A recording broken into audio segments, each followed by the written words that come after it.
मैंने सबसे पहले तो बीपीएससी ड्रग इंस्पेक्टर का जो सिलेबस था वो मैंने प्रिंट आउट निकलवाया और उस सिलेबस में मैंने देखा जितनी भी चीजें थी वो मेरा जो जीपैट का मॉड्यूल था जीडीसी वाला उसमें लगभग सारी चीजें ऑलरेडी मेंशन थी। तो मैंने वही 23 मॉड्यूल्स को वापस से रिवाइज किया और फिर मॉक टेस्ट वगैरह मैंने काफी किए थे। वो सारी चीजें मुझे बहुत हेल्प में आई। बुक्स मैंने जीडीसी के मॉड्यूल के अलावा कुछ पढ़ा ही नहीं, अगर मैं सच बताऊं। Hello dear students, welcome back to the GDC classes. So dear students, आपकी मेहनत आज नहीं तो कल रंग जरूर ला। ये हमेशा याद रखते चलिए कि अगर आज हम नॉलेज के पीछे लग रहे हैं, आज हम नॉलेज एक्वायर करने की कोशिश कर रहे हैं, वो नॉलेज हर जगह कहीं ना कहीं हमें हेल्प जरूर करेगा। और इसका एक बहुत बड़ा एग्जाम्पल आज हमारे साथ जुड़ने जा रहे हैं who have recently qualified Bihar drug inspector BPSC drug inspector में इन्होंने अपना सिलेक्शन बनाया है। तो आज के सेशन में हम स्वागत करते हैं मिस खुशी का। तो सबसे पहले खुशी, आपको बहुत बहुत बधाइयाँ और आप जीवन में ऐसे ही खुशियां फैलाते रहें सभी के, यही हमारी बेस्ट विशेस आप सभी के साथ है। Thank you sir, thank you so much. A big congratulations to you खुशी। एंड मुझे लगता है कि खुशी ने फाइनली अपने फैमिली के चेहरे पे एक बड़ी सी मुस्कान लेकर आए हैं। और कैसा लग रहा है सभी आपके फैमिली मेम्बर्स को, आपको, आपके फ्रेंड्स को, लाइक जब आपने ये रिजल्ट देखा बिहार ड्रग इंस्पेक्टर खुशी, सो कैसा लगा ये फीलिंग उस समय का? थोड़ा आपके साथ जरूर हम शेयर करना चाहेंगे। Thank you so much ma'am, मुझे ये अपॉर्चुनिटी देने के लिए कि मैं अपनी फीलिंग सबके साथ शेयर कर पाऊँ। मैम एक्चुअली सबसे बड़ी चीज़ ये है ना कि अभी जो ये इंटरव्यू स्टार्ट हुआ है तो सर ने जो बोला हेलो डियर स्टूडेंट्स, हमेशा सर को उस फ्रेम में देखती थी मैं, और आज ऐसे सामने इंटरेक्ट करके it's a very very different feeling, I can't even express it. जब मेरा रिजल्ट आया तब आई वाज एक्चुअली ट्रैवलिंग, तो मुझे नहीं पता था कि रिजल्ट आ चुका है। Every day I used to seek BPSC site पे आया नहीं आया, बट जब आया तो मुझे मेरी दी से पता चला कि मेरा रिजल्ट हो गया है और मेरा सिलेक्शन हो गया है। आई कांट टेल यू कि मैं उस टाइम पे मेरी क्या फीलिंग्स थी। और मोस्ट इम्पॉर्टेंट थिंग कि मुझे अपनी मेहनत पे भरोसा था कि रिजल्ट तो शायद होना है मेरा, बाकी तो भगवान की इच्छा, बट ये था कि रिजल्ट आ नहीं रहा था। ओके बाकी सब घर में बहुत खुश, बहुत ज्यादा खुश। मेरे पापा बहुत प्राउड हैं, मम्मी बहुत खुश हैं, सब बहुत खुश हैं, फ्रेंड्स मेरे काफी खुश हैं कि मतलब एक बहुत अच्छा मुकाम मैंने अपनी लाइफ में अभी हासिल किया है फिलहाल के लिए, आगे जैसे भगवान की इच्छा। नो डाउट, जिसके सभी सपने देखते हैं वो सपना आपने एक्चुअली सच कर दिखाया है। और सर मैं आपको जरूर बताना चाहूंगी कि जब रिजल्ट आया तो बिहार ड्रग इंस्पेक्टर का रिजल्ट का सबसे पहला इन्फॉर्मेशन भी मुझे खुशी नहीं दिया था कि मैम रिजल्ट आ गया एंड आई एम क्वालिफाइड। और उसका रीजन भी बताती हूँ सर। लाइक इन बिटवीन जब हमने इंटरव्यू सेशन भी जो कंडक्ट किया था उसके उस बीच में खुशी काफ़ी परेशान थी, काफ़ी, एंड कंटिन्यू कनेक्ट भी करती रहती थी कि मैम इंटरव्यू सेशंस को प्लीज़ लाइन अप करवा दीजिए, थोड़ा जल्दी लाइन अप करवा दीजिए, क्योंकि इसको था कहीं ना कहीं कि लाइक क्रैक तो वो कर ही लेगी बट इंटरव्यू भी उसको क्लियर करें तो कहीं से उसको गाइडलाइन मिल जाए। क्योंकि मैम मेरे पास कोई एक्सपोजर नहीं था, मैंने कंपनीज वगैरह में इंटरव्यू वगैरह नहीं दिया है अभी तक, तो इट वाज फर्स्ट टाइम, वो भी बीपीएससी का इंटरव्यू। मुझे कुछ भी आइडिया नहीं था, बट फाइनली जीडीसी की हेल्प से और सारी चीजें सही हो गई और फाइनली मेरा सिलेक्शन हो गया। ओके खुशी, अब थोड़ा सा मैं बिगिनिंग से शुरू करता हूँ। ड्यूरिंग द कॉलेज लाइफ खुशी कितनी ब्रिलियंट स्टूडेंट? सर मैंने अपना bachelor Saroj institute of technology and management से कंप्लीट किया है और मैं वहाँ पे मतलब टॉपर थी, मेरे 90% थे इन ग्रेजुएशन। बढ़िया, मतलब एक शुरू से हम लेके चल रहे थे कि नहीं मुझे शुरू से ही थोड़ा अच्छे रहना है, पढ़ना है और एक अच्छे रिजल्ट की तरफ मूव करना है। अब चलिए, सरोज नो डाउट एक अच्छा कॉलेज है, आपने वहां से अपना शुरुआत किया beginning. Then how you have plan your journey after the B form? मुझे क्या करना है, कैसे आगे बढ़ना है, वहां पे आपका क्या स्टेट? Sir, actually, जब I was in 12th standard, everyone was running behind NEET. मेरे पापा ने मुझे बताया कि मेरी एक्चुअली दवा की दुकान है मेरे पापा की, उन्होंने मुझे बताया कि बेटा जो एक ड्रग इंस्पेक्टर होता है ना वो बहुत अच्छी पोजीशन है और वो हम फार्मेसी के थ्रू कर सकते हैं, उसके एग्जाम्स होते हैं, पढ़ने के बाद चीजें होती हैं क्वालिफाई, तुम एक बार एंट्री करो इस फील्ड में। तो मैंने पापा के कहने पर फार्मेसी चुनी और मेरा वो काफी अच्छा डिसीजन था। और मैं 12th के टाइम से ही ड्रग इंस्पेक्टर करने का सपना देखती हूँ। ये सपना कोई मेरा आज का या कल का नहीं है, ये बहुत पहले का मेरा सपना है जो फाइनली शायद सच हो रहा है। करेक्ट। अच्छा, आप कॉलेज, ये तो आपके मास्टर टाइम पे ये वैकेंसी आई, बट अगर मैं बात करूं आपके बैचलर के टाइम पे, जब आप सरोज में थे, उस समय आप क्या, पहला स्टेप आपका क्या था? जीपैट के लिए आपने सर, क्या किया, हाँ सर, कैसे जब मैं सरोज में थी तो मुझे स्टार्टिंग से ही था कि मुझे जॉब करनी है। जॉब मैं बहुत नॉन सीरियस चीज के लिए, जब मैंने इसके मॉड्यूल्स मंगवाए थे जीडीसी से, तो मैं बिल्कुल सीरियस नहीं थी कि मुझे अच्छे से देना है। लेकिन जैसे जैसे एग्जाम की डेट आई तो I was very serious about it, क्योंकि मेरे पास और कोई ऑप्शन भी नहीं था, मुझे जॉब नहीं करनी थी। तो मैंने बहुत जोरों शोरों से अपनी प्रिपरेशन स्टार्ट की। और सर, मेरी आपसे बात हो चुकी है पहले भी। मैं बहुत परेशान थी, बहुत ज्यादा परेशान थी कि पता नहीं होगा नहीं होगा। I am investing so much energy into it.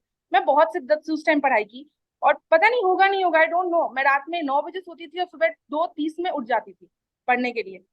और सिचुएशन ऐसी हो रही थी कि लोग मुझे सिर्फ डिमोटिवेट करते थे, खुशी नहीं हो पाएगा, एक मंथ में कैसे तुम इतना बड़ा एग्जाम निकाल लोगे, इट्स नॉट पॉसिबल।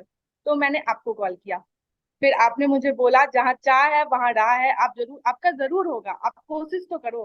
मैंने एग्जैक्टली? आपसे, मैं बहुत रो भी रही थी उस टाइम, बहुत परेशान थी, आपने मुझे बहुत मोटिवेट किया, बहुत इंस्पायर किया सर आपने मुझे, and thank you so much even for that. और मैंने बहुत जोरों शोरों से अपनी पढ़ाई की और मेरा जीपैट क्वालिफाई हो गया। रैंक उतनी अच्छी नहीं आई लेकिन एग्जैक्टली, क्वालिफाई हो गया मेरा जी। करेक्ट। मीन्स मैं हमेशा अपने बच्चों को बोलता हूँ, आपसे मेरी जो बात हुई, मुझे आज भी मैम ने जिस दिन मुझे नाम बताया था ना आपका, कि मैं सर, खुशी है, खुशी मिश्रा का लगातार फोन आ रहा है और बिहार डीआई के इंटरव्यू के लिए। मैंने मैम से कंफर्म पहले एक बार क्वेश्चन यही किया था, मैम खुशी ऑलरेडी हमारे साथ जीपैट के ओरिएंटेड थी? बोले हाँ वही बच्चे। ठीक है, उस समय हम थोड़ा सा यूपीएससी के लिए तो ज्यादा फोकस थे, इसके लिए थोड़ा सा, क्योंकि एक्चुअली इसकी डेट का कंफर्मेशन नहीं था, प्लस कोर्ट में थोड़ा सा ये वैकेंसी चली गई थी, तो थोड़ा हाँ सा हाँ इसलिए हाँ। हमने इसको डिले किया था। बट अब एक चीज यहाँ पे कंफर्मेशन अब ये भी चाहिए, वो मोटिवेशन, वो गाइडेंस जो हमारा एज अ टीचर फर्ज होता है वो हम करते हैं, वो आपको मिला। आफ्टर दैट, जब ये आप बीपीएससी का फॉर्म आया, आपने फॉर्म फिलअप किया, एग्जाम देने की बारी आई, प्रिपरेशन की बारी आई, then how much that preparation help in this examination? Sir, I think मेरी जीपैट की जो प्रिपरेशन थी वो मेरी 80% ऑफ प्रिपरेशन थी बीआरडीआई। मतलब मुझे ऐसा लगता है ना कि अगर फार्मेसी कोई भी स्टूडेंट कर रहा है उसको जीपैट के लिए जरूर से जरूर प्रिपेयर करनी चाहिए, क्योंकि एग्जैक्टली, जीपैट आपको एक बेस दे देता है, आपका एक बहुत ही लेवल को बहुत ही ज्यादा ऊपर पहुंचा देता है, बिल्कुल। जो बहुत हेल्पफुल है आगे की सारी चीजों में। इवन अगर आपको फार्मासिस्ट का एग्जाम देना है, नाइपर, ड्रग इंस्पेक्टर, या आपको कंपनी में भी जाना है ना, तो you must prepare for GPAT. वो मेरी 80% प्रिपरेशन थी, बाकी बची कुची प्रिपरेशन मैंने इसमें की। और फिर नहीं, अभी मैं हमेशा इन बच्चों को बोलता भी हूँ जो भी मेरे पास जुड़ते हैं, मैं हमेशा बोलता हूँ, बेटा आप बैचलर कर रहे हो ना, आप क्या करोगे बी फॉर्म के बाद वो छोड़ दो, अभी बी फॉर्म के साथ में ना आप जीपैट जरूर दीजिए। हायर एजुकेशन करना है नहीं करना है वो बाद में देखेंगे, जॉब करना है नहीं करना है वो बाद में देखेंगे, लेकिन हम्म। पहले, क्योंकि मैं अगर रिसेंटली अभी खुशी आपके चीज शेयर करूं, मैं जीडीसी में हमारे अभी एम्स की मैं बात करूं, या हमारे ईएसआईसी का रिजल्ट भी ऑलमोस्ट पेंडिंग है लेकिन मार्क्स आ चुके हैं बच्चों के, या कोई भी अभी पिछले साल की मैं बात करूं, जो भी हमारे जितने भी पोस्ट फार्मासिस्ट के आए हुए थे, अभी डीआई में हिमाचल प्रदेश का डीआई हमने देखा, हर बच्चों का एक ही सिंपल सॉफ्ट एक स्किल डेवलपमेंट कह लीजिए कि जीपैट का एग्जाम दिए थे, इधर हेल्प मिला है। और कुछ बच्चे बहुत। ऐसे होते हैं जिनको लगता है कि नहीं, हम जब वैकेंसी आएगी तब तैयारी कर लेंगे। डू यू रियली थिंक कि खुशी, वैकेंसी आने के बाद, नोटिफिकेशन आने के बाद हम किसी भी फार्मासिस्ट या डीआई के एग्जाम की तैयारी करना पॉसिबल हो पाएगा? No sir, it's not possible. अगर आपको, आपने फार्मा लिया है, आपको डे वन से प्रिपेयर करना चाहिए। आपकी ये ड्रग ड्रग इंस्पेक्टर या कोई भी फार्मासिस्ट एग्जाम का क्लियर नहीं हो सकता 20 दिन, 25 दिन या 1 मंथ 2 मंथ। इसमें चाहिए अच्छी खासी 4 साल की मेहनत, और वो एग्जैक्ट, जीपैट ही करवा सकती है आपसे। तो मैं तो इस चीज के बिल्कुल ही अगेंस्ट हूँ कि जब वैकेंसी आएगी तब हम शुरू करेंगे, तो खत्म कब होगा फिर वो, फिर हम रिवीजन कब एग्जैक्ट, करेंगे, फिर हम टेस्ट कब देंगे। एग्जैक्टली। करेक्ट। अच्छा खुशी, अभी आपने बोला कि सर मेरी 80% प्रिपरेशन ऑलमोस्ट हो गई थी जीपैट के टाइम पे, रिमेनिंग 20% मुझे इधर करनी पड़ी। इधर प्रिपेयर करने के लिए आपने कौन सा फील्ड मेथड अपनाया, और खासतौर पर आपके सबसे ज्यादा माइंड में सबसे पहला कौन क्या क्लियर था कि मुझे एग्जाम देना है तो मुझे किस बुक से जाना है, कैसे नोट से जाना है, कैसे क्लासेस से जाना है, क्या आपके उस समय का प्रिपरेशन? सर मैंने सबसे पहले तो बीपीएससी ड्रग इंस्पेक्टर का जो सिलेबस था वो मैंने प्रिंट आउट निकलवाया, और उस सिलेबस में मैंने देखा जितनी भी चीजें थी, वो मेरा जो जीपैट का मॉड्यूल था जीडीसी वाला, उसमें लगभग सारी चीजें ऑलरेडी मेंशन थी। तो मैंने वही 23 मॉड्यूल्स को वापस से रिवाइज रिवाइज एंड रिवाइज किया, और फिर मॉक टेस्ट वगैरह मैंने काफी दिए थे। वो सारी चीजें मुझे बहुत हेल्प में आई। बुक्स मैंने जीडीसी के मॉड्यूल के अलावा कुछ पढ़ा ही नहीं, अगर मैं सच बताऊं। ओके, तो मुझे लगता है सर खुशी से मिलके हमको एक चीज़ तो क्लियर हो गई कि success is only possible when you commit for it and you take action for it, right? Commitment था, एक्शन आपने लिया, प्लानिंग आपने की और फाइनली आपने उस चीज़ को अचीव किया। हाँ, तो और दैट्स सबसे रियली बड़ी चीज है ना कि आपके अंदर एक पेशेंस होना चाहिए, और अपने अंदर ये बिलीव होना चाहिए कि हाँ मैं कर लूंगी। जब आपको खुद बिलीव होगा ना तो वो चीजें आसान हो जाती हैं फिर। एक्चुअली जब बिलीव करते हैं तो हम रास्ते ढूंढते हैं, है ना? हमने सोच लिया, लाइक बोलते हैं ना कि आप अगर आपको ड्रग इंस्पेक्टर बनना है तो आप सोच लो कि आप बन गए। अब ये सोचो कि वो रास्ता क्या है जो आपको रोक रहा है, या वो क्या रास्ता है जो आपको वहां पहुंचने की हेल्प करेगा। एग्जैक्टली। अच्छा, डेडिकेशन की बात आई तो खुशी, अब थोड़ा सा यहाँ पे डेडिकेशन की बात करते हैं। आप अभी के सिचुएशन में आपका मींस जब एग्जाम की तैयारी आप कर रहे थे उस समय आपका डेली रूटीन क्या होता था, कैसे आप प्रिपरेशन को फॉलो करते थे, कैसे आप उन चीजों को लेके चलते थे? फिर मैं पर डे के हिसाब से अगर मैं ऐसे बताऊं तो मैंने सिर्फ प्रिपरेशन मतलब पढ़ाई को 7 से 8 घंटे अप्रोक्स किए हैं डीआई के एग्जाम के टाइम पे। लेकिन अगर मैं जीपैट की बात करूं तब अप्रोक्स शायद 17 to 18 आवर्स मैंने दिए हैं पढ़ाई को, ऐसे। तो तो अगर ओवरऑल कंबाइंड कर ले तो वो काफी ज्यादा है। हाँ एग्जैक्टली, मैं भी वही बोल रही थी कि ये कंबाइंड एफर्ट है, ये कंबाइंड एफर्ट है, क्योंकि वहां अगर आपने शायद बहुत अच्छा नहीं किया होता, इतनी मेहनत नहीं की होती, तो शायद यहाँ पर इतनी इजी नहीं क्योंकि होती। मैम जब मैं डीआई का पढ़ रही थी तो मुझे ऐसा नहीं था मुझे कुछ पढ़ना था नया, मुझे सिर्फ रिवाइज करनी थी। जो चीजें थोड़ी बहुत मैं भूल चुकी थी उनको फिर से रिमाइंड करना था। क्लासिफिकेशन के जो चीजें थी जो मेरे दिमाग से थोड़ी बहुत निकल रही थी वो सब वापस से एक ट्रैक में लाना था। बाकी प्रैक्टिस करनी थी। बहुत सारे मॉक टेस्ट मैंने दिए थे, जीडीसी के ही थे, ड्रग इंस्पेक्टर का मॉक टेस्ट भी आया था, तो वो सब मैंने दिया था। पेपर वगैरह मैंने सॉल्व किया था बहुत सारा, तो ये सब चीजें मैंने की थी। अच्छा, ये जो जितने भी आपने क्लासेस देखे, वीडियोस देखे, ठीक है, मींस एक थॉट प्रोसेस माइंड में होता है। मैं वैसे बच्चों को बोलता हूँ कभी भी आप एक एंगल से मत सोचिए सिर्फ कि आपको लाइक पढ़ लेना है। लाइक बहुत सारे बच्चों का एक बेसिक होता है just to read the content, और कुछ बच्चों का होता है टू एक्वायर द नॉलेज। खुशी किस डायरेक्शन में चलती थी हमेशा?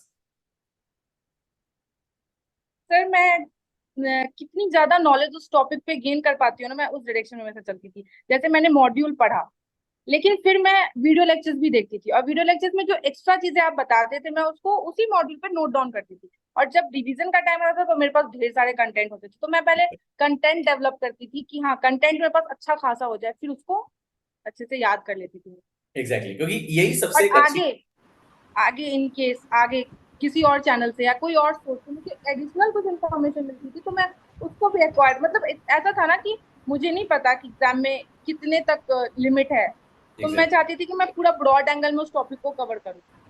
एग्जैक्टली। अच्छा, मैं यहाँ पे बीपीएससी को भी बहुत बहुत धन्यवाद देना चाहूंगा कि ये पहला ऐसा पेपर, पर्सनली अगर मैं कहूँ तो मैंने देखा, एक तो नहीं बोलूंगा तो 8 पेपर बोलना पड़ेगा इसको, लेकिन ये 8 पेपर ऐसे थे जो उन्होंने टू द सिलेबस से क्वेश्चन पुट अप किए। अदरवाइज नॉर्मली क्या होता था, सिलेबस अजीब अजीब दे देते हैं, क्वेश्चन कहीं से आ जाता है, लेकिन यहाँ पे ये चीज परफेक्टली आंसर्ड था, तो ये देख के अच्छा लगा।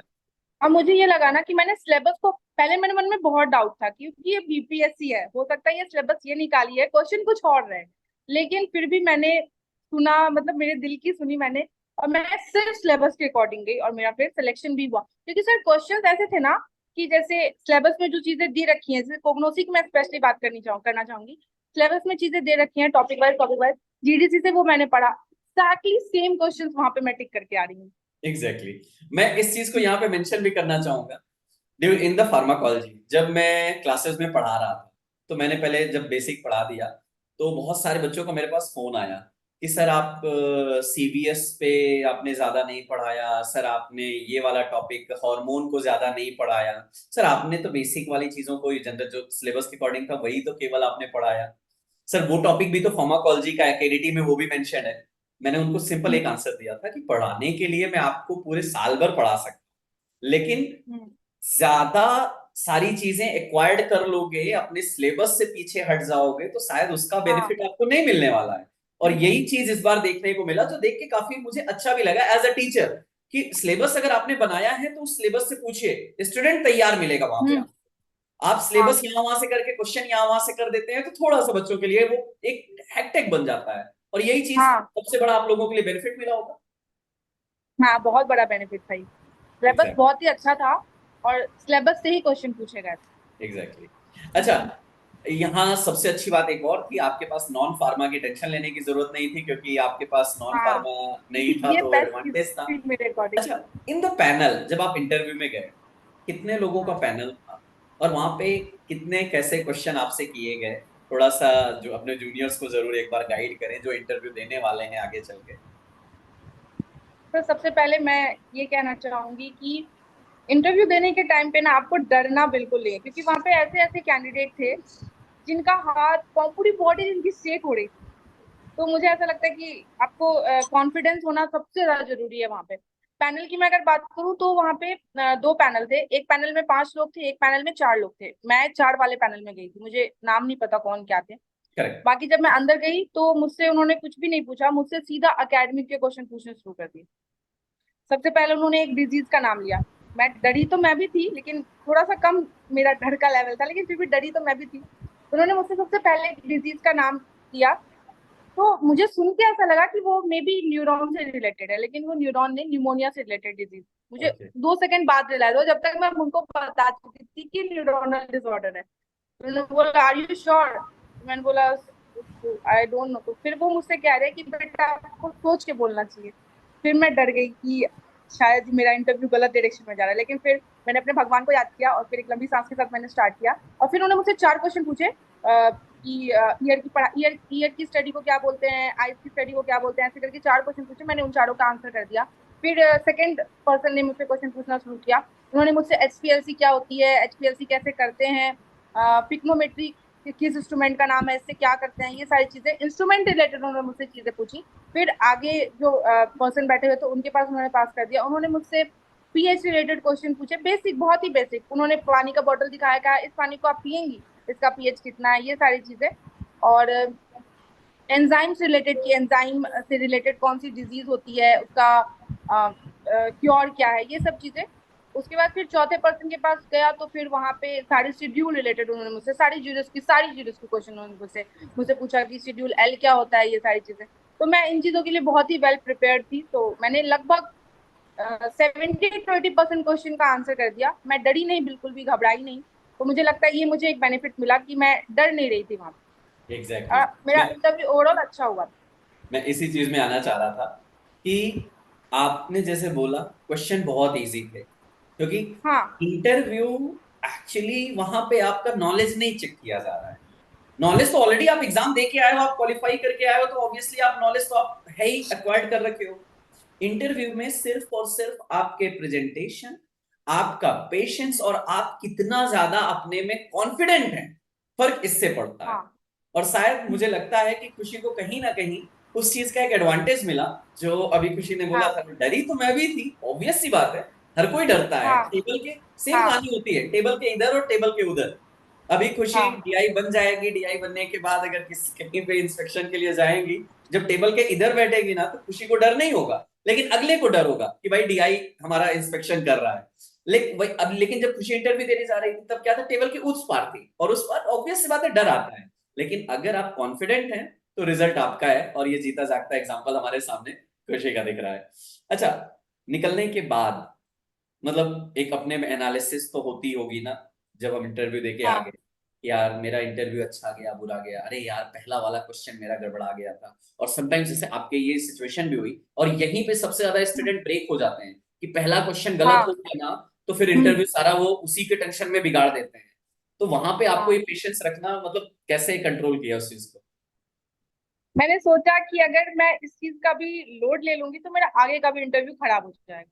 इसीलिए जो हो गया वो हो गया, आगे बेहतर करना है। मुझे पता है मुझे चीजें आ रही हैं, मैं क्वालिफाई करके आई हूँ एग्जाम। तो फिर मैंने उस पेशेंस के साथ, एक कॉन्फिडेंस के साथ मैंने आंसर किया, और फिर मैंने लगभग सारे क्वेश्चंस के सही आंसर। बिल्कुल, और बहुत मुझे बढ़िया। वही एक्चुअली यही सर मैं भी पूछना चाह रही थी कि फर्स्ट क्वेश्चन नहीं आने के बाद भी आगे इतना अच्छा इतना बेटर परफॉर्म कर लेना, एक्चुअली वो कॉन्फिडेंस भी जो आया खुशी, मुझे लगता है कहीं ना कहीं आपका जो नॉलेज है उसके कारण आया। मतलब आपको पता था कि आपको फार्मा रिलेटेड सारी चीज़ें आती हैं क्योंकि आपने बहुत बेसिक से चीज़ें पढ़ी है, पिछले हाँ 3 से 4 साल से आप कंटिन्यू उस चीज़ की तैयारी कर रहे हो। तो ये जो आपका जो नॉलेज है वो उसके कारण ही मुझे लगता है आपको कहीं ना कहीं कॉन्फिडेंस जो है वो आपका आया, और वो एक्चुअली वो काम आया जिसके कारण आपका ये यस रिजल्ट आया। ओके, तो खुशी कैसे सेलिब्रेट करना लाइक कैसे सेलिब्रेट किया इन दिनों में आपने डीआई का, लाइक ड्रग इंस्पेक्टर खुशी मिश्रा, कैसे सेलिब्रेट किया आपने और आपकी फैमिली वालों ने? हम सबसे पहले तो मैं कृष्ण जी को बहुत मानती हूँ, बहुत बड़ी, मतलब बहुत मानती हूँ मैं उनको। मुझे ऐसा लगता है कि मेरी लाइफ में जो भी चीजें हो रही है सब उनकी कृपा है। सबसे पहले तो मैंने थैंक यू किया उनके लिए, मिठाइयाँ वगैरह, फिर मैंने अपने फ्रेंड्स वगैरह में मिठाइयाँ बांटी, घर पे सेलिब्रेट हुआ। और भी एक दो मन्नत वगैरह है जो इन प्रोसेस है, अभी वो सब भी होना है। एग्जैक्टली, नहीं नहीं जरूरी बट है। चलिए, होप फॉर द बेस्ट, और ऊपर वाला आपके साथ हमेशा अच्छी चीजें लाता रहे, ये हम हमेशा उम्मीद करेंगे। अच्छा खुशी, थैंक अब थोड़ा सा मैं एक चीज, जैसे कि आपने बोला था जब आप बिगनिंग में, लाइक आपका बी फार्मा में आना, कहीं ना कहीं आपके फादर का वो वर्ड था कि बेटा डीआई जैसी पोस्ट होती है, उस पे जाते हो तो एक अच्छी यू। होती है। हर स्टूडेंट का, अगर मैं एज अ पिछले 15 साल के अपने टीचिंग करियर में देखूं, और जब मैं कॉलेज में पूरी तरह वर्किंग था, तो जब बच्चा आता है ना, तो बच्चा आने के बाद सबसे पहले जब फर्स्ट ईयर में रहता है ना, उससे जब पूछो ना शुरुआत में, बेटा आप क्या बनोगे, आगे क्या करोगे, sir DI, drug inspector. First year में सबका ड्रीम वही रहता है, बट धीरे धीरे वो बदलने लगता है। लेकिन मैं कहूंगा हाँ। लास्ट तक भी कुछ बच्चे वहां तक पहुंचते हैं कि उनका ड्रीम रहता है बी फॉर्म करने के बाद भी, कि मुझे डीआई करना है। अब अगर मैं as a Khushi Mishra, from the college life, from the bachelor to this position, अगर मैं कहूं कि आप अपने इस जर्नी को समराइज करके अगर अपने जूनियर्स को मोटिवेट करना हो कि वो कैसे कर सकते हैं इन चीजों को, उनके लिए बेस्ट क्या आपके लिए वर्डिंग है? तो मुझे ऐसा लगता है इंसान को हमेशा अपनी मेहनत, अपने भगवान और अपनी किस्मत, इन तीनों चीजों पे पूरा बिलीव होना चाहिए। तो करेक्ट। वो बहुत आगे तक जा सकता है, बहुत आगे तक। मैंने हार्ड वर्क किया, मैंने अपने भगवान पे हमेशा विश्वास रखा, मैंने बहुत पेशेंस रखा। ऐसा नहीं है कि मतलब लोगों को, कुछ लोग हैं जिनको ऐसा लग रहा है कि तुरंत खुशी का हो गया ऐसा वैसा, लेकिन मैंने बहुत पेशेंस रखा। मैं भी बहुत परेशान हुई, लेकिन मैंने फिर भी पेशेंस रखा और मैं उसी डायरेक्शन में बढ़ करती हूँ। ऐसा नहीं होना चाहिए कि हाँ अभी सक्सेस नहीं मिल रही है तो हम उस डायरेक्शन को छोड़ के कहीं और चले जाएं। नहीं, हमें पेशेंस रखना है, हार्ड वर्क के साथ हमें करते जाना है सिर्फ, और जो होगा फिर सब अच्छा होगा। करेक्ट, क्योंकि कहीं ना कहीं बात ये और भी होती सबसे, और सर मुझे लगता है सबसे इम्पोर्टेंट एक जो क्राइटेरिया है सक्सेस का कह सकते हैं, वो है कि आपके अंदर वो जुनून होना चाहिए। आपको नींद, आपको भूख, आपको प्यास, ये सब कुछ नहीं लगना चाहिए उस सपने के आगे। है। करेक्ट, क्योंकि एक वर्डिंग ये भी आती है ना कि जब बहुत सारे बच्चे बोलते हैं ना कि लाइक किसी का अगर सिलेक्शन हो गया, लाइक जीपैट हो गया, फार्मासिस्ट हो गया, डीआई हो गया, अरे यार उसकी किस्मत अच्छी थी इसलिए हो गया। शायद कभी आपने भी जीपैट सर के वही टाइम। प्रॉब्लम है ना, लोग यहाँ मेहनत नहीं देखते, किस्मत के पीछे कितना मेहनत है वो भी तो देखो। 99% मेहनत है, वहां 1% किस्मत ने काम किया और हो गया। एग्जैक्टली, और सर जब जब बच्चे की मेहनत इतनी होती है ना, तो भगवान भी फिर सोचते हैं कि चलो इसको डेफिनेटली। देख ले। एक कहते हैं ना, हमारे एक श्लोक में भी चलता है ना, कि मैं श्लोक तो नहीं याद आ रहा, लेकिन वर्डिंग सिंपल यही है कि वीरे भोगते विश्या, मतलब सिंपल ये है कि जो वीर होता है वही यहाँ पे हमेशा हर विजय का भोग करता है। सिंपल चीज वही है। हाँ अगर आप फाइटर हैं, अगर आप एक अच्छे, लाइक सही डायरेक्शन में हार्डवर्क कर रहे हैं, तो ऊपर वाला भी आपके साथ खड़ा होगा, डेफिनेटली खड़ा होगा। आप सोचो कि डेफिनेटली हाँ। नहीं, मैं 12 घंटे सो लूं, जो होगा अच्छा होगा मेरे साथ, अरे नहीं, ऊपर वाला है ना, सब अच्छा कर देगा, तो कोई नहीं करेगा यार। तो सिंपल ये कोई चीज नहीं है। करे। बट चलिए, हम उम्मीद करते हैं कि खुशी की लाइफ में ऐसे ही खुशियों की भरमार रहे। आपके पूरे घर परिवार को बहुत बहुत हमारी तरफ से बधाई। आपको स्पेशली थैंक बहुत यू। सारे ढेरों शुभकामनाएं। आप थैंक यू। आगे बढ़िए और ऐसे ही सबका नाम रोशन करते रहिए। थैंक यू सो मच खुशी थैंक यू हमारे साथ जुड़ने के लिए। Thank you so much.